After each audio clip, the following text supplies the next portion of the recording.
ಮಾಧ್ಯಮದ ಸ್ನೇಹಿತರ ಭಾಳ ವಿಳಂಬ ಆಗಿದೆ.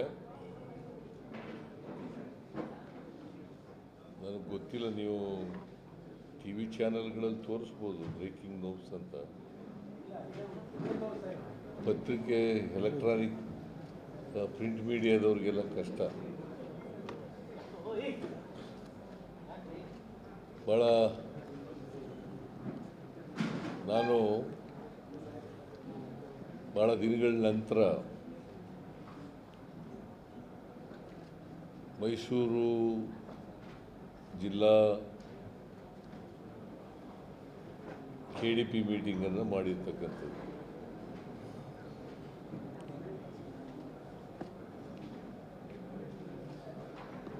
ಬಹುತೇಕ ಎಲ್ಲ ಇಲಾಖೆಗಳನ್ನು ಕೂಡ ರಿವ್ಯೂ ಮಾಡಿದ್ದೀವಿ. 1 ಗಂಟೆಗೆ ಶುರುವಾಗಿ ಇಷ್ಟೊತ್ತು ತನಕ ನಡೆದಿದೆ.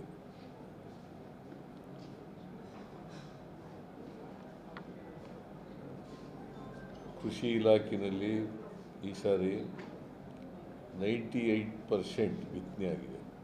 ಮುಂಗಾರಿನಲ್ಲಿ 98% ಬಿತ್ತನೆ ಆಗಿದೆ. ಕೆಲವು ಹೋಬಳಿಗಳಲ್ಲಿ ಮಾತ್ರ ಮಳೆ ಆಗಿಲ್ಲ ಅಷ್ಟೇ.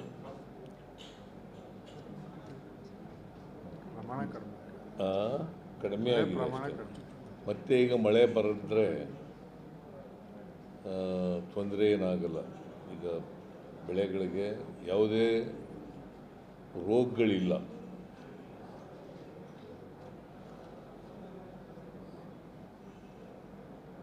ಕುಷ್ಕಿ ಬೆಳೆ ಸೆಪ್ಟೆಂಬರ್ನಲ್ಲಿ ಸ್ವಲ್ಪ ಮಳೆ ಕಡಿಮೆ ಆಗಿದೆ. ಪರ್ಟಿಕ್ಯುಲರ್ಲಿ ರಾಗಿ ಮಳೆ ಕಡಿಮೆ ಆಗಿರೋದ್ರಿಂದ ಸ್ವಲ್ಪ ಬೆಳೆಗೆ ತೊಂದರೆ ಆಗಿದೆ. ನಾಳೆ ಮಳೆ ಬರ್ತದೆ ಅಂತಕ್ಕಂಥ ನಿರೀಕ್ಷೆ ಇಟ್ಕೊಂಡಿದ್ದೀನಿ. ಅದರಿಂದ ಈಗ ಮಳೆ ಬಂದರೆ ಏನು ತೊಂದರೆ ಏನಾಗಲ್ಲ. ಭತ್ತಕ್ಕೇನು ತೊಂದರೆ ಏನಾಗಲ್ಲ. ಯಾಕಂದರೆ ಭತ್ತ, ಕಬ್ಬು ಕೆಲಕ್ಕೆ ಏನು ತೊಂದರೆ ಆಗಿಲ್ಲ, ನೀರಿಗೇನು ತೊಂದರೆ ಆಗಿಲ್ಲ. ಎಲ್ಲ ಜಲಾಶಯಗಳು ಕೂಡ ತುಂಬಿದ್ದಾವೆ ಈ ಸಾರಿ. ಮತ್ತು ತಮಿಳುನಾಡಿಗೆ 177.25 TMC ನೀರು ಬಿಡಬೇಕಾಗಿತ್ತು. ಈಗಾಗಲೇ 202 TMC ನೀರು ಹರಿದೋಗಿದೆ.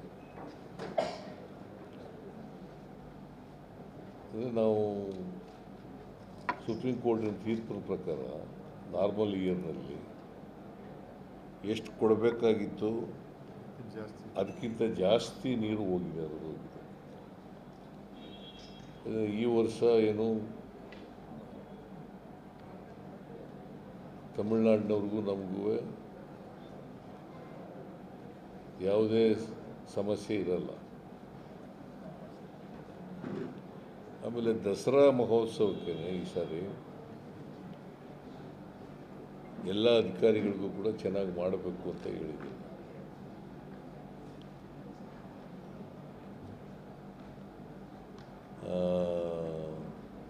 ರಿಂಗ್ ರೋಡು ಮತ್ತು ಎಲ್ಲ ರೋಡ್ಗಳು, ಬೆಂಗಳೂರು ಮೈಸೂರಿಗೆ ಬರ್ತಕ್ಕಂಥ ರೋಡ್ಗಳು ಎಲ್ಲವೂ ಕೂಡ ಮೋಟಾರಬಲ್ ರೋಡ್ ಇರಬೇಕು. ಮೋಟಾರಬಲ್ ರೋಡ್ಸ್ ಆಗಿರಬೇಕು. ಮತ್ತು ರಿಂಗ್ ರೋಡಲ್ಲೆಲ್ಲ ಚಾಮುಂಡಿ ಬೆಟ್ಟದಿಂದ ಮೈಸೂರು ಬರ್ತಕ್ಕಂಥ ರಸ್ತೆ ಎಲ್ಲರೂ ಕೂಡ ಮಾಡ್ತಾಯಿದ್ದಾರೆ. ಈಗ ಮಾಡ್ತಿದ್ದೆ, ಅದನ್ನು ಮಾಡಬೇಕು ಅಂತ ಹೇಳಿದ್ದೀನಿ. ಹಿಂದೆನೇ ಬಂದಾಗ ಹೇಳಿದ್ದೆ, ಅದನ್ನು ಹೇಳಿದ್ದೀನಿ. ಮತ್ತು ಎಲ್ಲ ಪಾರ್ಟ್ ಹೋಲ್ಸ್ಗಳನ್ನೂ ಕೂಡ ಮುಚ್ಚಬೇಕು ಅಂತ ಹೇಳಿದ್ದೀನಿ. ವಿದ್ಯುತ್ ಶಕ್ತಿ 3ನೇ ತಾರೀಕಿಗೆ ನಾವು ಉದ್ಘಾಟನೆ ಮಾಡಲಿಕ್ಕೆ ರೆಡಿಯಾಗಿರಬೇಕು ಅಂತ ಸೂಚಿಸಿದೆ. 3ನೇ ತಾರೀಕು ಬರ್ತೀವಲ್ಲ, ಅವತ್ತೇ ರೆಡಿಯಾಗಿರಬೇಕು ಅಂತೆಲ್ಲ ಸೂಚಿಸಿದ್ದೀನಿ. ಆಮೇಲೆ ಪೊಲೀಸ್ನವ್ರಿಗೆ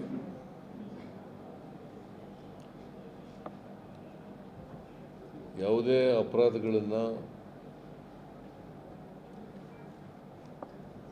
prevention is better than cure ಆಗಬೇಕು ಅಂತ ಅನ್ನೋ ರೀತಿಯಲ್ಲಿ ಹೇಳಿದ್ದೀನಿ. ಈಗ ನಾಗಮಂಗಲದಲ್ಲಿ ಇತ್ತೀಚೆಗೆ ಗಣೇಶನ ಬಿಡುವಾಗ ಗಲಾಟೆ ಆಯಿತು. ಪೊಲೀಸ್ನವ್ರು ಫೇಲೂರಿಂದ ಆದ್ದು. ಅಲ್ಲಿ ಸಾಕಷ್ಟು ಪೊಲೀಸ್ನವ್ರು ಇದ್ದರೆ, ಇನ್ಸ್ಪೆಕ್ಟ್ರ್ ಮೆರವಣಿಗೆಯಲ್ಲಿ ಹೋಗಿದ್ದರೆ, DYSP ಮೆರವಣಿಗೆಯಲ್ಲಿ ಹೋಗಿದ್ದರೆ ಆ ಇನ್ಸಿಡೆಂಟ್ ಆಗಲಿಕ್ಕೆ ಸಾಧ್ಯ ಆಯ್ತಿರಲಿಲ್ಲ. ಸೊ ಆ ಥರ ಆಗಬಾರ್ದು ಮೈಸೂರು ನಗರದಲ್ಲಿ ಅಂತ ಹೇಳಿದ್ದೀನಿ. ಅದಕ್ಕೆ ಹೆಚ್ಚು ಬೀಟ್ ಮಾಡ್ತಕ್ಕಂಥ ಕೆಲಸನೂ ಕೂಡ ಪೊಲೀಸ್ನವ್ರು ಮಾಡಬೇಕು. ಡ್ರಗ್ಸು ಮತ್ತು ಗಾಂಜಾ ಕ್ಲಬ್ಗಳು ಇವೆಲ್ಲವೂ ಕೂಡ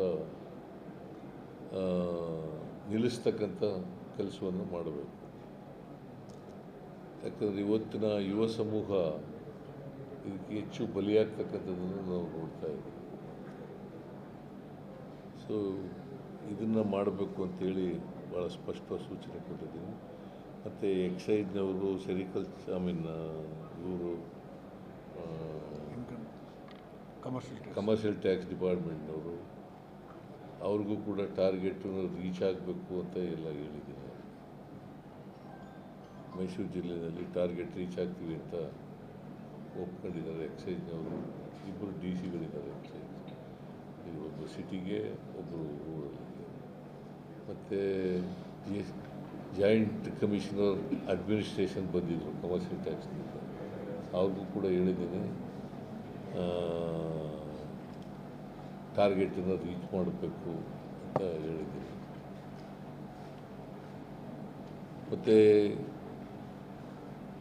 ನಾನು ರಾಜ್ಯ ಮಟ್ಟದ KDP ಮೀಟಿಂಗ್ ಮಾಡಿದಾಗ ಎಲ್ಲ DCಗಳಿಗೆ ಹೇಳಿದ್ದೆ, ಪ್ರತಿ ತಹಸೀಲ್ದಾರ್ಗಳು ಕೂಡ, ಅಸಿಸ್ಟೆಂಟ್ ಕಮಿಷನರ್ಗಳು, ತಹಸೀಲ್ದಾರ್ ಅವರವರ ತಾಲೂಕುಗಳಲ್ಲಿ, ಅವರ ಸಬ್ ಡಿವಿಷನ್ಗಳಲ್ಲಿ ಎಲ್ಲ ಕಡೆ ಸರ್ಕಾರಿ ಜಮೀನು ಎಷ್ಟಿದೆ, ಸರ್ಕಾರಿ ಜಮೀನನ್ನು ಒತ್ತುವರಿ ಎಷ್ಟು ಜನ ಮಾಡ್ಕೊಂಡಿದ್ದಾರೆ, ಕೆರೆಗಳು ಎಷ್ಟಿದ್ದಾವೆ, ಕೆರೆಗಳು ಒತ್ತುವರಿ ಮಾಡ್ಕೊಂಡಿರ್ತಕ್ಕಂಥ ಇವೆಲ್ಲನೂ ಕೂಡ ಒತ್ತುವರಿ ತೆರವುಗೊಳಿಸ್ತಕ್ಕಂಥ ಕೆಲಸವನ್ನು ಮಾಡಬೇಕು. ಕೆರೆಗಳನ್ನು ಅಭಿವೃದ್ಧಿಪಡಿಸ್ತಕ್ಕಂಥ ಕೆಲಸವನ್ನು ಮಾಡಬೇಕು ಅಂತ ಹೇಳಿದ್ದೀನಿ. ಆಮೇಲೆ ಹಾಸ್ಟೆಲ್ಗಳು, ಸಮಾಜ ಕಲ್ಯಾಣ ಇಲಾಖೆ, ಟ್ರೈಬಲ್ ಇಲಾಖೆ, ಬ್ಯಾಕ್ವರ್ಡ್ ಕ್ಲಾಸ್ ಇಲಾಖೆ, ಮೈನಾರಿಟಿ ಇಲಾಖೆ, ಇವುಗಳ ಬಗ್ಗೆನೂ ಕೂಡ ಎಲ್ಲ ರಿವ್ಯೂ ಮಾಡಿದ್ದೀವಿ. ಮತ್ತು ತಹಸೀಲ್ದಾರ್ ಕಚೇರಿ, ಅಸಿಸ್ಟೆಂಟ್ ಕಮಿಷನರ್ ಕಚೇರಿ, ಅಡಿಷ್ನಲ್ ಕಮಿಷನರ್ ಕಚೇರಿ, DC ಕಚೇರಿಗಳಲ್ಲಿ ಪೆಂಡಿಂಗು ಅಪೀಲ್ಗಳಿದ್ದಾವಲ್ಲ, ಯಾಕಂದರೆ ಅವರು ಕ್ವಾರ್ಟರ್ಸಿ ಜುಡಿಷಿಯಲ್ ಆಫೀಸರ್ಸ್, ಅವ್ರ ಮುಂದೆ ಅಪೀಲ್ ಆಗ್ತಾರೆ. ಆ ಅಪೀಲ್ಗಳನ್ನು 1 ವರ್ಷಕ್ಕಿಂತ ಜಾಸ್ತಿ ಇಟ್ಕೋಬಾರ್ದು ಅಂತ ಹೇಳಿದ್ರು. ಎಲ್ಲನೂ ವಿಲೇವಾರಿ ಮಾಡ್ತಕ್ಕಂಥ ಕೆಲಸವನ್ನು ಮಾಡಬೇಕು ಅಂತ ಹೇಳಿದ್ದೀನಿ. ಸೊ ನಾನು 2ನೇ ತಾರೀಕು ಬರ್ತೇನೆ ಸಾಯಂಕಾಲ. 3ನೇ ತಾರೀಕು ದಸರಾ ಚಾಮುಂಡಿ ಬೆಟ್ಟದ ಮೇಲೆ ಉದ್ಘಾಟನೆ ಆಗ್ತದೆ. ಅವತ್ತು ಎಕ್ಸಿಬಿಷನ್ ಉದ್ಘಾಟನೆ, ಸ್ಪೋರ್ಟ್ಸ್ ಇದಕ್ಕೆ ಅದು ಮತ್ತು ಕುಸ್ತಿ, ಅರಮನೆ ಹತ್ರ ಸಾಂಸ್ಕೃತಿಕ ಕಾರ್ಯಕ್ರಮಗಳು ಇವೆಲ್ಲವೂ ಕೂಡ ಉದ್ಘಾಟನೆ ಆಗ್ತದೆ. ಮತ್ತು ಸಿನಿಮಾ ಉತ್ಸವ, ಸಾಹಿತ್ಯ ಕವಿಗೋಷ್ಠಿ ಇವೆಲ್ಲವೂ ಕೂಡ ನಡೀತದೆ. ಈಗಾಗಲೇ ನಮ್ಮ ಡಿಸ್ಟ್ರಿಕ್ಟ್ ಇನ್ಚಾರ್ಜ್ ಮಿನಿಸ್ಟ್ರು ಅನೇಕ ಮೀಟಿಂಗ್ಗಳನ್ನು ಮಾಡಿ ತಗೊಂಡಿದ್ದಾರೆ. ಈ ಸಾರಿ ನಿಮಗೆಲ್ಲ ಗೊತ್ತಿದೆ, ಹಂಪ ನಾಗರಾಜಯ್ಯನವರು ದಸರಾ ಉದ್ಘಾಟನೆ ಮಾಡ್ತಾರೆ. ಸೊ ನಾನು ಕೂಡ ಭಾಗವಹಿಸ್ತಾ ಇದ್ದೀನಿ.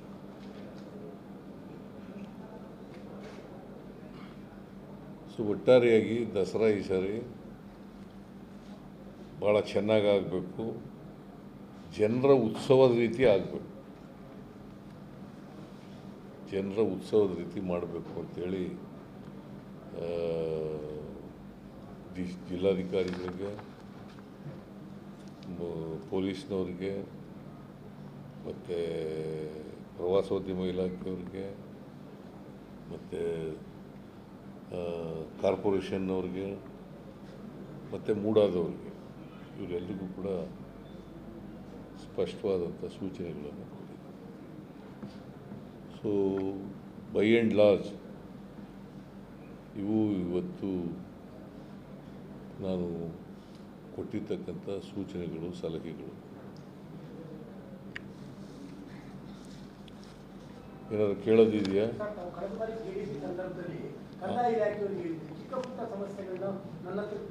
ಈಗಲೂ ಹೇಳಿದ್ದೀನಿ. ಈಗ ಮಾಡ್ತಾ ಇದ್ದಾರೆ, ಇನ್ನೂ ಇಂಪ್ರೂವ್ ಆಗಬೇಕು.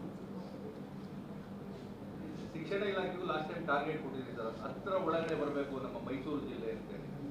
ಈಗ 7ನೇ ಸ್ಥಾನದಲ್ಲಿದೆ. 7ನೇ ಸ್ಥಾನದಲ್ಲಿದೆ. ಇನ್ನೂ ನಂಬರ್ 1 ಸ್ಥಾನಕ್ಕೆ ಬರಬೇಕು ಅಂತ ಹೇಳಿದ್ದೀನಿ. ಲಾಸ್ಟ್ ಟೈಮ್ ಟಾರ್ಗೆಟ್ ಕೊಟ್ಟಿದ್ದೀರಿ, 10ರೊಳಗಡೆ 7ಕ್ಕೆ ಬಂದಿದ್ರು, ಈಗ ನಂಬರ್ 1ಗೆ ಟಾರ್ಗೆಟ್ ಕೊಟ್ಟಿದ್ದೀರಿ. ಆಫೀಸರ್ಸು ಯಾರನ್ನಾರು ಅಮಾನತು ಮಾಡಿದ್ರು ಅಂತ ಸರ್? ಇಲ್ಲ ಇಲ್ಲ, ಎಲ್ಲ ಕರೆಕ್ಟಾಗಿದೆ. ಅಮಾನತ್ ಮಾಡಿಲ್ಲ. ಎಲ್ಲಿ ವಾರ್ನಿಂಗ್ ಕೊಟ್ಟಿದ್ದೀನಿ, ವಾರ್ನಿಂಗ್ ಕೊಟ್ಟಿದ್ದೀನಿ, ಅಮಾನತ್ ಮಾಡಿಲ್ಲ.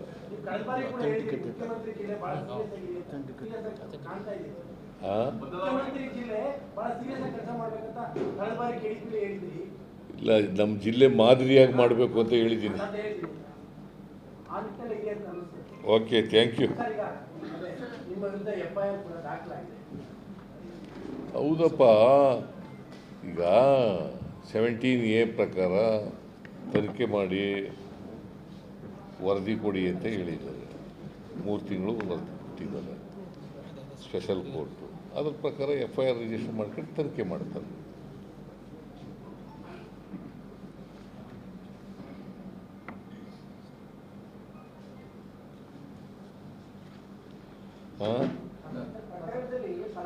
ಈಗ ಈ ನಿರ್ಮಲಾ ಸೀತಾರಾಮನ್ ಮೇಲೂ FIR ಹಾಕೋರು.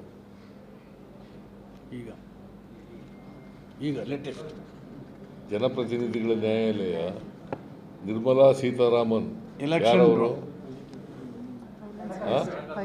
ಕೇಂದ್ರ ಹಣಕಾಸು ಸಚಿವ ಮತ್ತೆ ಅವ್ರ ಮೇಲೂ FIR ಹಾಕೋರು. ಚುನಾವಣಾ ಬಾಂಡ್ ಮೂಲಕ ಹಣ ಸಂಗ್ರಹ ಮಾಡೋದ್ರ ಕುರಿತು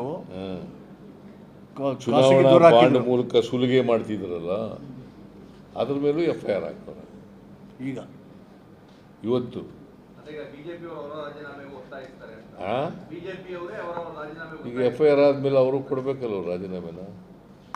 ಬೆಳಿಗ್ಗೆ ಕೇಳಲಿ, ರಾಜೀನಾಮೆ ಕೊಟ್ಬಿಡು ಅಂತ ಕೇಳ್ತಾರೆ. ಬೆಳಿಗ್ಗೆ ನಾನು ಹೇಳಿದ್ದೆ ಇದನ್ನು ನಿಮಗೆ, ಬೆಳಿಗ್ಗೆ ಈ ವಿಷಯನ ಹೇಳಿದ್ದೆ ನಿಮಗೆ. ಈಗ ನನ್ನ ಕೇಸ್ನಲ್ಲಿ, ನಮ್ಮ ಕೇಸ್ನಲ್ಲಿ ಲೋಯರ್ ಕೋರ್ಟ್ನವರು ತೀರ್ಮಾನ ತಗೊಂಡಿದ್ದಾರೆ, ಸ್ಪೆಷಲ್ ಕೋರ್ಟ್ನವರು. ಈ ರಾಷ್ಟ್ರಪತಿ ಅಲ್ಲ, ಇವರು ರಾಜ್ಯಪಾಲರು 17A ಎಂಕ್ವೈರಿ ಮಾಡಿ ರಿಪೋರ್ಟ್ ಕೊಡಿ ಅಂತ ಹೇಳಿದ್ದಾರೆ. ಅದರ ಆಧಾರದ ಮೇಲೆ ಕೆಳಗಡೆ ಇಲ್ಲಿ ಕಂಪ್ಲೇಂಟ್ ಹಾಕಿದ್ರಲ್ಲ, ಅವರು 3 ತಿಂಗಳಲ್ಲಿ ರಿಪೋರ್ಟ್ ಕೊಡಿ, ತನಿಖೆ ಮಾಡಿ ರಿಪೋರ್ಟ್ ಕೊಡಿ ಅಂತ ಹೇಳಿದ್ದಾರೆ.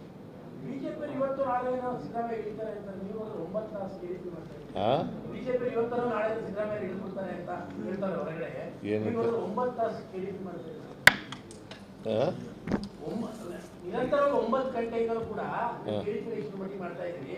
ಹೊರಗಡೆ ಬಿಜೆಪಿ ಹೇಳ್ತಾ ಇದ್ದಾರೆ ಸಿದ್ದರಾಮಯ್ಯ ಹಿಡಿದು ಹೋಗ್ತಾರೆ ಇವತ್ತು ನಾಳೆ ಮಾತಾಡ್ತಾ ಇದ್ದಾರೆ. ಈಗ ಮೊದಲು ಕುಮಾರಸ್ವಾಮಿನ ಇವ್ರ ಮೇಲೆ ರಾಜೀನಾಮೆ ಕೊಡಿಸ್ಲಿ, ಆಮೇಲೆ ನೋಡೋಣ. ಇದರಿಂದ ಇವರು ಕೊಡಬೇಕು. ಲೋಕಾಯುಕ್ತರ ಮುಂದೆ ಹೋಗಿ ಹೇಳಿಕೆಯನ್ನು ಕೊಟ್ಟಿದ್ದಾರೆ ಇವತ್ತು ಕುಮಾರಸ್ವಾಮಿ ಅವರು. ಏನಂತ? ತನಿಖೆ ಐತಲ್ಲ ಸರ್, ಬಾಕಿ ಐತಲ್ಲ. ಯಡಿಯೂರಪ್ಪ ಅವರು ಮತ್ತೆ ಅವ್ರು ರಾಜೀನಾಮೆ ಕೊಡಬೇಕಲ್ವಾ? ಲೋಕಾಯುಕ್ತರಿಗೆ ಹೋಗಿದ್ದಾರೆ. ನೀವು ನಿಮ್ಮ ಪ್ರಕಾರ ಕೊಡಬೇಕೋ ಬೇಡ? ಅವರು ಒತ್ತಾಯ ಮಾಡ್ತಾ ಇರೋ ಪ್ರಕಾರ ಇದು ಈಗ ಮೊದಲು ಅವ್ರ ಕೈಲಿ ಕೊಡಿಸ್ಲಿ. ಈಗ ಮೋದಿಯವರು ಕೊಡಬೇಕಾಗತ್ತೆ, ಚುನಾವಣಾ ಬಾಂಡ್ ಮೂಲಕ ಮೋದಿಯವರು ಕೊಡಬೇಕಾಗತ್ತೆ. ಚುನಾವಣಾ ಬಾಂಡ್ ಕೇಸೇ ಯಾಕೆ? ಚುನಾವಣಾ ಬಾಂಡಿನೆಲ್ಲ ದುರುಪಯೋಗ ಮಾಡ್ಕೊಂಡಿದ್ದಾರಲ್ಲ, ಸುಲಿಗೆ ಮಾಡಿದಾರಲ್ಲ, ಮೋದಿಯವರು ಕೊಡಬೇಕು, ನಿರ್ಮಲಾ ಸೀತಾರಾಮನ್ ಕೊಡಬೇಕು, ಕುಮಾರಸ್ವಾಮಿ ಅವರು ಜಾಮೀನ್ ಮೇಲೆ ಇದ್ದಾರೆ, ಅವರು ಕೊಡಬೇಕು. 9 ಗಂಟೆ ಸಭೆಗೆ ನಮ್ಗೆ ಕೊಡ್ಲಿಲ್ಲ ಸರ್, ನೋಡೋದು ಕೊಡ್ಲಿಲ್ಲ. ಇಲ್ಲ ಯಾವಾಗಲೂ ಪ್ರೆಸ್ನವ್ರು ಇಟ್ಕೊಂಡು ರಿವ್ಯೂ ಮಾಡಲ್ಲ. ತುಂಬ ಚೆನ್ನಾಗಿರ್ತಾ ಇತ್ತು, ಚೆನ್ನಾಗಿರ್ತಾ ಇತ್ತು, ಕೇಳ್ತಾ ಕೂಡ್ತಾ ಇದ್ದ ನಾವು ಯಾವ ರೀತಿ ಆಗ್ತಿದೆ ಅಂತೇಳಿ. ಬಟ್ ಇವತ್ತು ಕೊಟ್ಟಿಲ್ಲ ನಮ್ಗೆ. Thank you. ರಮಣ ನೋಡ್ತಾ ಇದ್ವಿ. ಬರಬೇಕಾಗಿತ್ತು. Thank you.